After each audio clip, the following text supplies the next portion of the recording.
પિતા લોકો અસ્સલામ વાલેકુમ. કેમ છો વિદ્યાર્થી મિત્રો? તો જેની રાહ જોઈ રહ્યા હતા, જેના માટે સબ્ર કરી રહ્યા હતા, એ આવી ચૂક્યું છે પરીક્ષાનું ટાઈમ ટેબલ. અને સાથે જ ટાઈમ ટેબલની સાથે તમારો તનવીરભાઈ તમારા માટે આઈએમપી ક્વેશ્ચન્સ લઈને આવી ગયો છે. તો કેવું, બોલાઈ દેવા જ કરી નાખું જ રપારપ? હા, તો ચાલો આજે હું તમને માત્ર સેક્શન ના ઉદર્શી આપી टेबल भी तो अंदर घुसा है। માત્ર સેક્શન બી ના સોલ્યુશન આપીશું, એટલે સોરી ક્વેશ્ચન આપીશ આઈએમપી એન્ડ ધેન બીજા વિડીયોમાં સેક્શન સી અને ત્યારબાદ 4 માર્ક્સના સેક્શન ડી ના ક્વેશ્ચન પણ આવવાના છે. તો કેવું, સ્ટાર્ટ કરીએ ને? બોલાવી દઈએ ને રપારપ? તો જોઈ લો પહેલા જ ક્વેશ્ચનો કે ભાઈ મૂત્રપિંડનો એક ઊભો છેદની આકૃતિ દોરો. ખાલી માત્ર નામ નિર્દેશિત આકૃતિ દોરવાની છે, 2 માર્ક્સમાં આઈએમપી.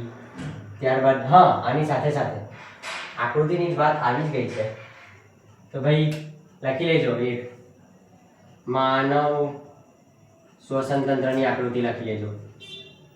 માનવ શ્વસન તંત્રની આકૃતિ કેવી? આકૃતિ તો હંમેશા નામ નિર્દેશિત વાળી જ હોય, ઓકે ને? ત્યારબાદ વ્યવસાયિક શ્વસનની, હવે મેં તમને અહીં જ કહી દઉં, આ ભલે 2 માર્ક્સના ક્વેશ્ચન છે. માનો કે હવે વ્યવસાયિક શ્વસનની અનિયમિતતા જણાવો, તો ભાઈ ફાઇબ્રોસિસ, રેશમય પેશીઓનો ઝડપી વધારો થાય છે, મુખ ઉપર માસ્ક પહેરવામાં આવે છે, બરાબર ને? તો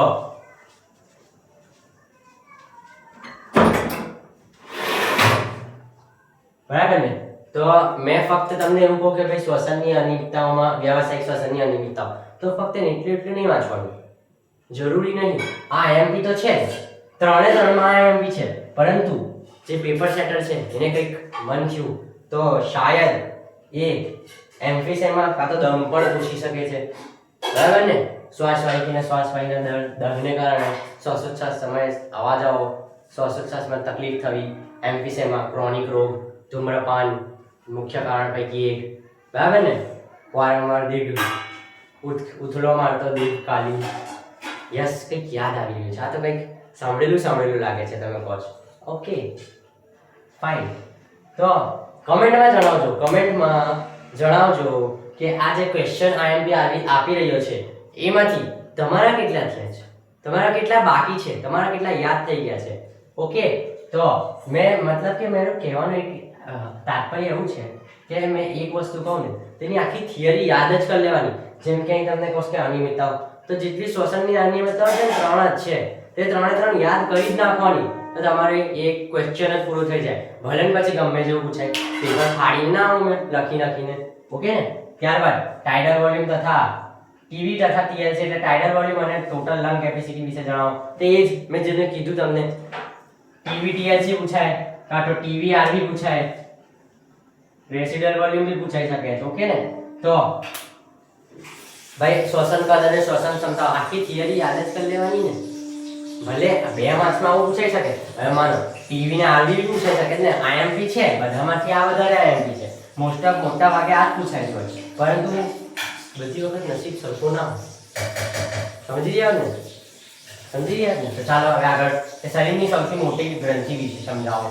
તો કમેન્ટમાં જણાવજો કે શરીરની સૌથી મોટી ગ્રંથિ કઈ છે. ઓકે, તમને ખબર જ હશે. પછી પાણીનું પ્રકાશ પ્રેરિત વિઘટન, પાણી H2O નું વિઘટન સમજાવવાનું છે 2 માર્ક્સમાં. પ્રોસ્ટેટિક સમૂહ વિશે સમજૂતી આપો, પ્રોસ્ટેટિક સમૂહ વિશે. તો જેમ કે મેં તમને કીધું, આના બી 3 છે, બરાબર ને? તો એ 3 યાદ કરી લેવાના સહકારકોમાં, ઉત્સેચકો વાળા ચેપ્ટરમાં છે. પછી નામકરણ માટેના સાર્વત્રિક નિયમો. ભાઈ જો પહેલા ચેપ્ટરમાંથી કશું પૂછાય 2 માર્ક્સમાં, તો વધારે પડતું આ નિયમો જ પૂછાય છે. 5 નિયમ એકદમ સરળ, એકદમ ઈઝી અને એકદમ મસ્ત રીતે લખવાના હોય છે. એટલે કે ભાઈ તમને ખબર જ છે 5 નિયમ. પહેલો નિયમ કયો? લેટિન ભાષામાં લખવાનો. બીજો પ્રથમ પ્રજાતિ, તો બીજો શબ્દ જાતિ.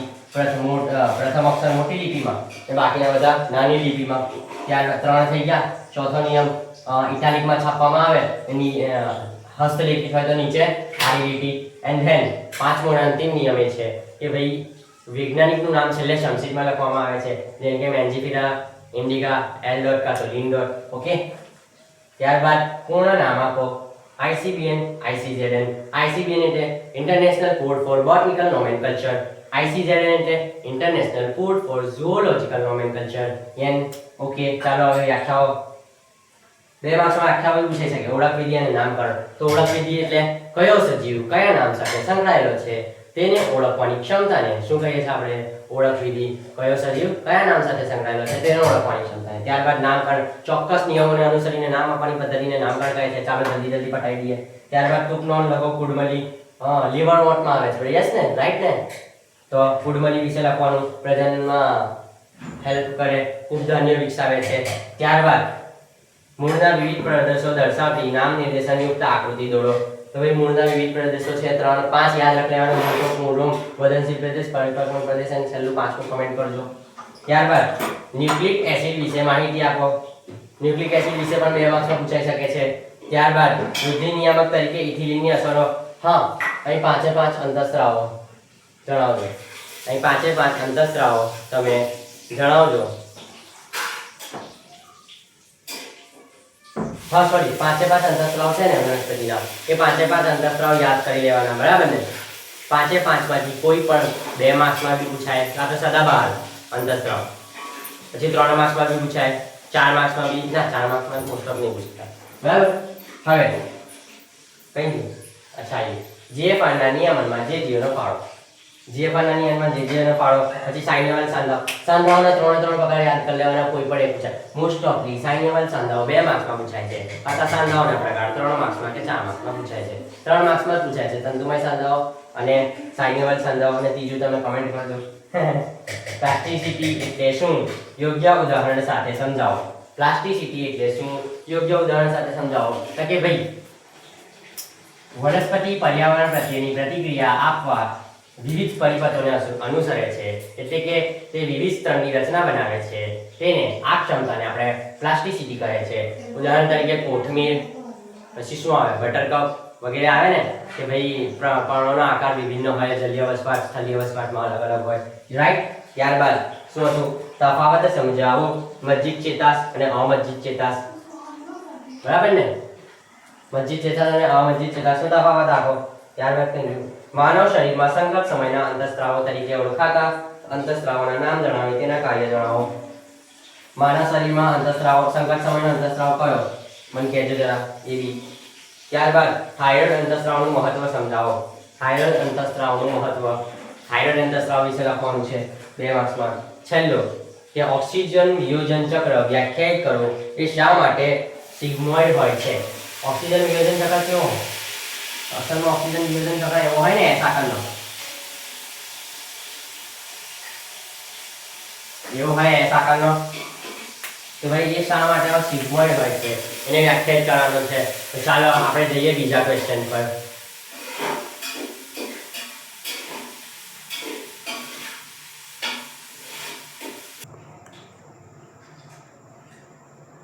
હા તો ચાલો આ લાસ્ટ આટલા ક્વેશ્ચન આગળ આપ્યા અને આ આપ્યા, આ પૂછું, બસ એટલા કરી લેજો.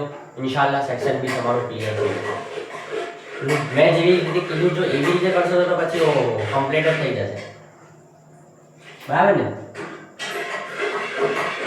ચાલો ગ્લાયકોલિસિસનો ચાર્ટ આપો. હા, 2 માર્ક્સમાં ગ્લાયકોલિસિસનો ખાલી ચાર્ટ 2 માર્ક્સમાં પૂછાઈ શકે છે, પૂછાયેલું છે. પછી વર્ણવો. તણાવ અંતઃસ્ત્રાવ આમાં વનસ્પતિમાં. માનવમાં સંકટ સમયના અંતઃસ્ત્રાવ. અહીં તણાવ અંતઃસ્ત્રાવ કયો આવે? તણાવ અંતઃસ્ત્રાવ એબ્સેસિક એસિડ, બરાબર ને? કે પછી બીજું કઈ? ત્યારબાદ ટૂંક નોંધ લખો. રાજધાની. ટૂંકમાં સમજાવો લબ અને ડબ. આને બીજી રીતે કેવી રીતે પૂછે ખબર છે? ટૂંક નોંધ લખો. લબ અને ડબ ઓર્થો હૃદયના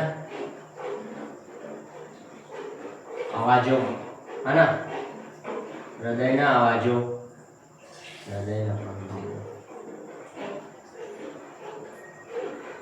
આવી રીતે બી પૂછે કે હૃદયના અવાજો વિશે માહિતી આપો.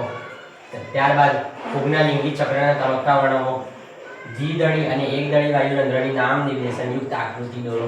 દ્વિદળી ઘોડા હા ને એકદળીમાં ડંબેલ આકાર, દ્વિદળીમાં વાલ આકાર. ત્યારબાદ દેડકાના સંવેદી અંગો વિશે 5 સંવેદી અંગો છે. ઓકે, પછી અર્ધિકવાળનું મહત્વ, ત્યારબાદ આર્કી બેક્ટેરિયા, ત્યારબાદ દેડકામાં ચેતાતંત્ર વિશે. બહુ સિમ્પલ છે, 3 ચેતાતંત્ર પરિવર્તી ભાગ લખી દેવાનું. ત્યારબાદ મગજ 10 મસ્તિષ્ક ચેતાઓનો ઉદ્ભવે છે અને મગજ વિશે લખી દેવાનું, મગજના 3 ભાગ. ત્યારબાદ કોષની શાંત અવસ્થા. ભાઈ કોષની શાંત અવસ્થા એટલે કઈ અવસ્થા? કોષની શાંત અવસ્થા એટલે G0 અવસ્થા, બરાબર. પછી આને કહેવાય કોશેક. કોશેક વિશે બી પૂછે કે કોષની કોશેક અવસ્થા વિશે. ત્યારબાદ હરિત લીલ અને બદામી લીલ.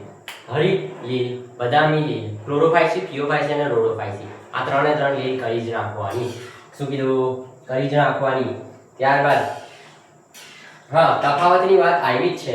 તો બીજો એક તફાવત કે ભાઈ બીજો એક કયો આવે? એક તો રક્તકણ વાળો, રક્તકણ અને શું આવે? શ્વેતકણ. રક્તકણ અને શ્વેતકણ, આ એક તફાવત 2 માર્ક્સમાં IMP છે. ત્યારબાદ નામ નિર્દેશન આકૃતિ દોરો. કોની? હરિતકણની. પછી વનસ્પતિમાં વૃદ્ધિનું માપન. રંજક દ્રવ્ય તંત્ર એટલે ફોટોસિસ્ટમની રચના સમજાવો. Light harvesting complex. ત્યારબાદ શ્વસનાંક એટલે શું? કાર્બોદિતનો શ્વસનાંક સમીકરણ દ્વારા સમજાવો. આપણે શું કરવાનું? શ્વસનાંકની વ્યાખ્યા યાદ કરી લેવાની. ત્યારબાદ વપરાતા CO2 છેદમાં ઉપયોગ લેવાતા O2, એવું જ ને? તો ઊંડું આવે, બરાબર છે ને? ત્યારબાદ આવું આવે કાર્બોદિત, ગ્લુકોઝ અને પ્રોટીન. પ્રોટીનનું 0.9 કે 0.7 એ કમેન્ટમાં જણાવજો, બરાબર. તો 3 નું યાદ કરી લેવાનું. ગ્લુકોઝનું એક હોય તો આખું શ્વસનાંક વિશે જ યાદ કરી લેવાનું. ઓકે, મોસ્ટ ઓફ કાર્બોદિતનું જ પૂછાતું હોય. ત્યારબાદ દેડકો મનુષ્ય માટે કેવી રીતે લાભદાયી છે? અચ્છા, તફાવતમાં હજુ એક IMP તફાવત છે. એક તો નર દેડકો અને એક માદા દેડકા. આ એક તફાવત પૂછાઈ શકે છે. એસ પર થ્રુ મારા રીતે તૈયારી બધી જ રીતે રાખવાની.